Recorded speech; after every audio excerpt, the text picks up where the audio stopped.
Livre de la Genèse, chapitre 29. Jacob se mit en marche et s'en alla au pays des fils de l'Orient. Il regarda, et voici, il y avait un puits dans les champs.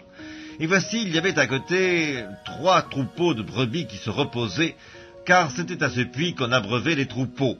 Et la pierre sur l'ouverture du puits était grande.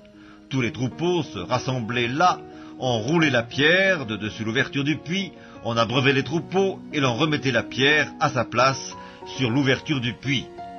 Jacob dit aux bergers, « Mes frères, d'où êtes-vous » Ils répondirent, « Nous sommes de Charan. » Il leur dit, « Connaissez-vous Laban, fils de Nacor » Ils répondirent, « Nous le connaissons. » Il leur dit, « Est-il en bonne santé » Ils répondirent, « Il est en bonne santé, et voici Rachel, sa fille, qui vient avec le troupeau. » Il dit, « Voici, il est encore grand jour, il n'est pas temps de rassembler les troupeaux, abreuvez les brebis, puis allez et faites-les paître. » Ils répondirent, « Nous ne le pouvons pas, jusqu'à ce que tous les troupeaux soient rassemblés. C'est alors qu'on roule la pierre de dessous l'ouverture du puits et qu'on abreuve les brebis. » Comme il leur parlait encore, survint Rachel avec le troupeau de son père, car elle était bergère.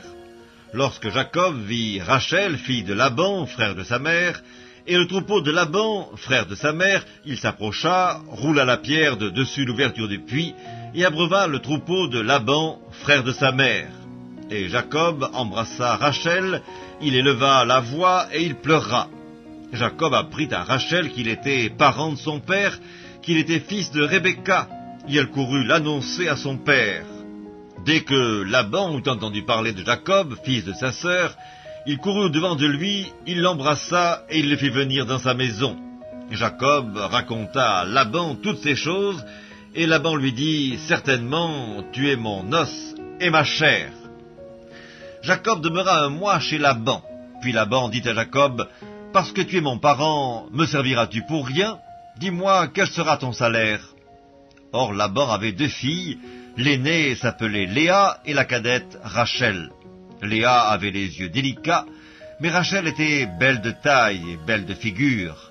Jacob aimait Rachel, et il dit, « Je te servirai 7 ans pour Rachel, ta fille cadette. » Et Laban dit, « J'aime mieux te la donner que de la donner à un autre homme, reste chez moi. » Ainsi Jacob servit 7 années pour Rachel, et elles furent à ses yeux comme quelques jours, parce qu'il l'aimait.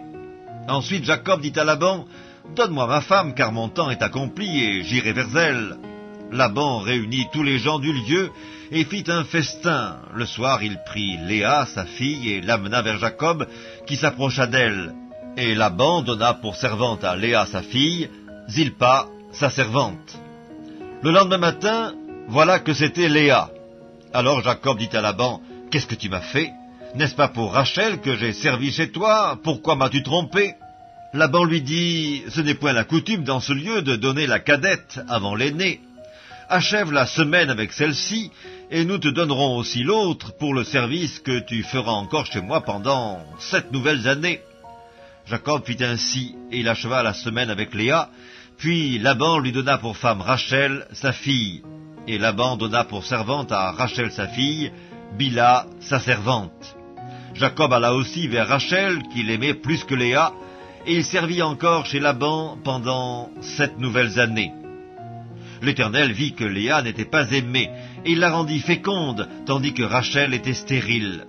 Léa devint enceinte et enfanta un fils, à qui elle donna le nom de Ruben, car elle dit, « L'Éternel a vu mon humiliation, et maintenant mon mari m'aimera. » Elle devint encore enceinte et enfanta un fils, et elle dit, « L'Éternel a entendu que je n'étais pas aimée, et il m'a aussi accordé celui-ci. » Et elle lui donna le nom de Siméon. Elle devint encore enceinte, et enfanta un fils, et elle dit, « Pour cette fois, mon mari s'attachera à moi, car je lui ai enfanté 3 fils. » C'est pourquoi on lui donna le nom de Lévi. Elle devint encore enceinte, et enfanta un fils, et elle dit, « Cette fois, je louerai l'Éternel. » C'est pourquoi elle lui donna le nom de Juda, et elle cessa d'enfanter.